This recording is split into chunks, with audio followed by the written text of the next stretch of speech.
أعوذ بالله من الشيطان الرجيم بسم الله الرحمن الرحيم وصلى الله على سيدنا محمد وعلى آله وصحبه وسلم. Je me présente, moi c'est Amin, Louis Amin. Je suis dans la Tariqa Karkaria depuis maintenant bientôt 12 ans.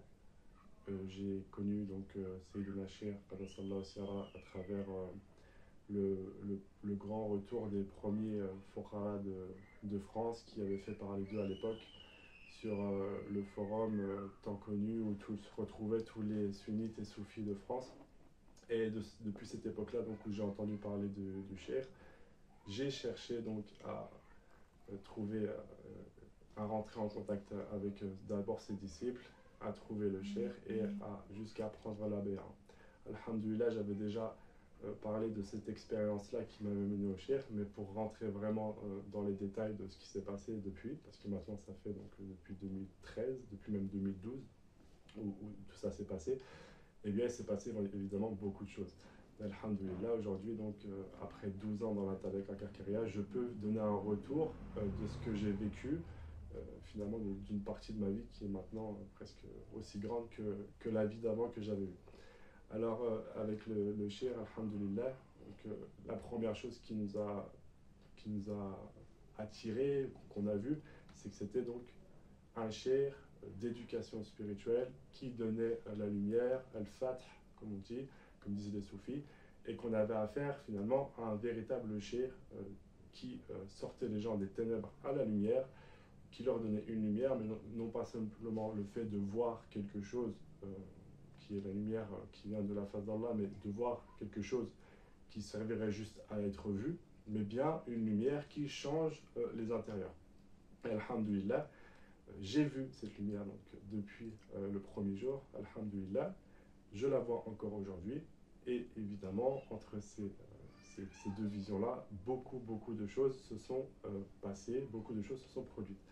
Et alhamdulillah, donc avec ces déchets, on commence, comme on le sait, comme Allah Ta'ala le dit dans le Coran, on commence avec cette étoile qui descend dans le cœur du disciple et qu'on voit 10 fois directement à la Bay'a. Certains la voient déjà en faisant le wird avant la Bay'a, certains la voient un peu plus tard, mais on témoigne donc de la vision de cette étoile qui va tout changer parce qu'après la vision de l'étoile viennent d'autres visions.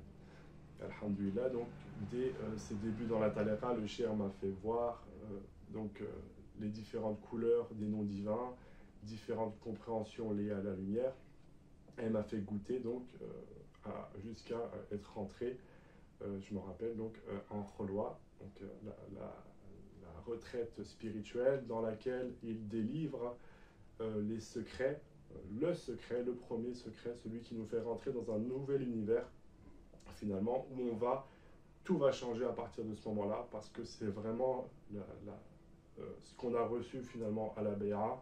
C'est comme si on était un petit peu des amateurs, on ne sait pas, on découvre, on voit quelque chose, on voit une lumière, on la décrit au Cheikh, mais on ne comprend pas encore vraiment ce que c'est.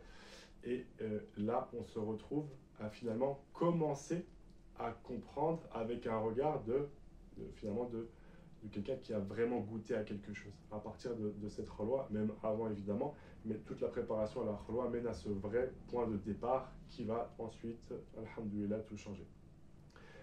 Donc le Cheikh m'avait fait rentrer en khalwa, alhamdulillah, ça s'est passé très bien, et il m'a fait cheminer comme ça à travers les années, d'un point à un autre. Donc on ne sait pas véritablement. Dans la Tariqa Karkaria, pour ceux qui connaissent, on sait qu'on lit les lettres du nom Allah à travers 7 secrets dans la première lecture, qu'il y a 7 lectures. Il y a beaucoup de vidéos et de livres, même du Cheikh, qui parlent de ces lectures-là.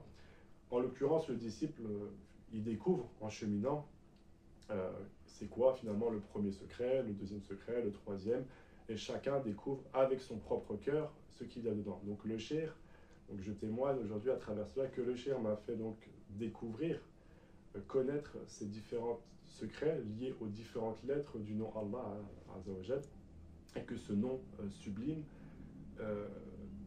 finalement amène le serviteur à vivre par la véritable lumière du vivant. C'est-à-dire qu'avant on se rend compte vraiment qu'on était vraiment mort, on est un amas de ténèbres, et par cette lumière on rentre dans la véritable vie. Et dans la véritable vie, après, eh bien, c'est quelque chose de totalement différent. On vit comme tout le monde, comme tous les êtres humains. On peut étudier, on peut se marier, on peut avoir des enfants, on peut avoir un travail, on peut être fatigué, on peut être heureux, on peut être des fois moins heureux, peu importe. En réalité, tout ce qui compte, c'est que maintenant, on voit tout par le prisme de la lumière d'Allah Azza wa Jal. Et tout change. C'est-à-dire que ce qui va être vécu comme facile sera lié avec un état de connaissance qui va nous mettre dans des beaux noms, les beaux noms d'Allah Azza wa Jal.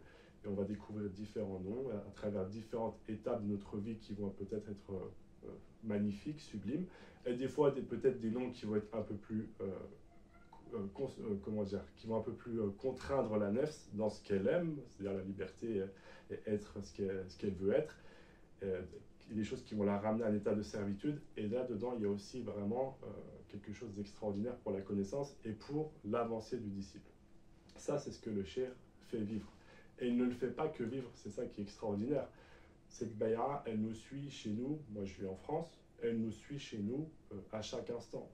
On est Karkari autant dans la Zawiya Karkaria, devant le cheikh, que quand on rentre chez soi et que on est dans nos occupations quotidiennes.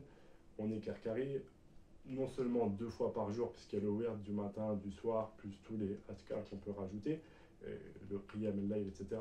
Mais on est Karkari finalement à chaque respiration, on est Karkari continuellement. Cette lumière, elle nous abreuve tout le temps. Cette nouvelle vie, cette nouvelle vision que le cheikh nous donne, elle est là, elle est constante. Ça, c'est ce que j'ai vécu du cheikh, c'est ce que j'ai vécu avec le cheikh. Et ce qu'il m'a appris également, parce que quand je suis arrivé, j'étais un jeune homme de 21 ans, et bien finalement, j'ai appris la vie. La vie en tant que... J'ai eu un modèle, finalement, de représentation la plus parfaite de ce qu'est l'homme dans sa forme la plus parfaite. L'homme, comme on dit, Insan el-Kamil, l'homme le plus parfait, qui est le prophète alayhi salam par excellence, et ses héritiers qui héritent de ce statut-là. Et bien quand on grandit, quand on vieillit, peu importe, avec comme exemple un cheikh d'une telle stature, eh bien on ne peut que finalement changer, parce que son miroir va nous renvoyer à des choses qu'on n'a pas en nous forcément, ou des choses qu'on a en nous, mais qu'on va voir se grossir en lui. Par exemple, un exemple pourrait dire quelqu'un qui se trouverait un petit peu généreux, ou qui serait un petit peu généreux, la générosité du cheikh va lui apprendre ce qu'est la véritable générosité. Quelqu'un qui aurait le cœur qui pardonne facilement, le cœur qui pardonne du cheikh va lui montrer c'est quoi le véritable pardon. Et c'est comme ça finalement qu'on chemine et qu'on trouve dans le cheikh le meilleur des exemples. Donc le cheikh, moi, vraiment, il m'a permis de construire aujourd'hui toute ma vie, que ce soit mondaine, comme on dit, la vie de dunya, même si je ne lui parle pas tous les jours ou que je ne suis pas toujours en rapport avec lui. Je vis en France, j'ai mes activités, j'ai ma famille là-bas, mais je suis Karkari grâce à la lumière que le cheikh a mis dans ce cœur et grâce à ce qu'elle nous fait vivre. Parce que cette lumière, eh bien, elle nous montre qu'Allah Azza wa Jal, il est plus proche de nous à chaque instant. Quand on est en France, quand on est ici à la Zawiya, évidemment, la Zawiya, c'est un concentré de choses qu'on vit en quelques jours quand on y est. Chaque séjour est sublime et on découvre des nouvelles choses. Mais l'histoire continue quand on rentre chez soi. Sinon, l'histoire se coupe à chaque fois, ça ne sert à rien. Je viens à la Zawiya, par exemple, aujourd'hui, je vais rentrer chez moi, et bien l'histoire de ce que j'ai commencé à écrire aujourd'hui à la Zawiya va continuer jusqu'à ma prochaine visite, et ainsi de suite. Et c'est comme ça depuis plus de 12 ans. Et c'est comme ça, finalement, que le mouride, il regarde derrière lui, et il se dit, j'ai vraiment trouvé la perle rare. Allah Azza wa Jal m'a ramené vers ce qu'il y a de plus grand et de meilleur dans ce bas monde à travers ce cheikh qui donne la lumière, qui sort des ténèbres à la lumière. Et le mouride, il a le don de retrouver des ténèbres derrière. Par exemple, de faire des mauvais choix de vie ou de penser à des choses qu'il ne devrait pas penser. La route, elle est comme ça. Le mouride, forcément, il va vouloir aller un petit peu à droite et à gauche, sans parler des choses interdites ou autres. Eh bien, le cheikh, toujours, il ressort le mouride des ténèbres à la lumière. C'est continuel. C'est pas juste une bay'a où tu vois une lumière, voilà, tu as vu la lumière. Non, non, c'est continuel. La lumière, elle est à la fois visible, elle a différents états qu'on voit à travers des couleurs, à travers des formes, les versets de la lumière.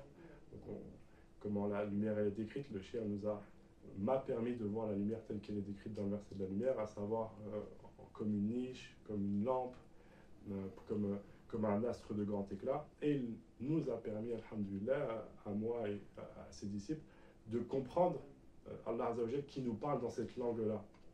Parce que cette langue, donc le Coran a commencé, c'est un livre révélé en langue arabe, que comprennent donc celui qui comprend l'arabe, qui comprend celui à qui on leur a traduit, mais la langue des cœurs, c'est cette manifestation de la lumière d'Allah Azza wa Jal. Et le chien nous apprend à parler, il m'a appris à parler cette langue, si bien que dans le dernier tiers de la nuit, avec la baraka de Sayyidina Cheikh, on peut se réveiller et contempler cette lumière et interagir avec Allah Azza wa Jal. Donc petit à petit, on apprend cette langue dans laquelle Allah nous parle et on voit qu'on commence à comprendre et à relier les deux mondes qui sont le monde du Malakut, donc le monde dans lequel on voit cette lumière, et le monde du Mulk, le monde dans lequel on vit. Donc finalement, on voit qu'Allah Azza wa Jal, il y a un lien entre nos visions, ce qu'on voit dans le dhikr, et notre vie de tous les jours. Et c'est comme ça qu'Allah Azza wa Jal nous apprend, c'est comme ça que le Cheikh transmet ses enseignements. Et le plus extraordinaire dans tout ça, c'est que quand on arrive à lier son dhikr avec sa vie, et qu'on écoute par exemple le dars du Cheikh, on voit qu'en réalité tout est lié, et que le Cheikh va nous parler de notre vie, et que Allah Azza wa Jal, dans notre dhikr, on va voir ce que dit le Cheikh, etc. Finalement, ça fait toujours la boucle est bouclée, comme on dit. Il y a toujours un lien avec le Cheikh, il y a toujours un lien avec la lumière, et on voit que le Cheikh, il est avec son disciple. Il pourrait y avoir autant de disciples dans le monde qu'on veut, c'est comme s'il n'y en avait qu'un, parce que le Cheikh, il est avec chaque disciple d'une manière, il est entier. Donc chaque disciple a entièrement finalement le Cheikh, même s'il n'en perçoit que ce que lui peut en percevoir, que ce que sa nefs peut espérer donc en recevoir. Ça, c'est ce que j'ai remarqué après 12 ans dans la Tariqa Karkaria, c'est que le Cheikh fait devenir ses mourides des gens qui ont un véritable rapport avec Allah Azza wa Jal. Et encore aujourd'hui, j'ai eu l'occasion, donc après voilà, plus de 11 ans dans la Tariqa, de parler avec lui. Il m'a remis dans le bain, on va dire, du tawhid d'une manière où je ne m'y attendais pas. Et subhanallah, je me suis dit, vraiment à quel point le Cheikh, on a besoin de lui. On a besoin de lui à chaque étape. Et même si on avance, et que vraiment l'avancée dans la Tariqa Karkaria, c'est pas, elle est visible. C'est-à-dire qu'on connaît quand on commence à voir dans les livres de Tasawwuf, par exemple, qu'on regarde les états spirituels, qu'on regarde les maqamat, les stations spirituelles, on voit clairement que dans la Tariqa Karkaria, le mourid, par la baraka de Sayyidina Cheikh, passe par ces maqamat-là, et qu'il en a la compréhension, et qu'il en a le goût, et qu'il surtout il ne retourne pas en arrière.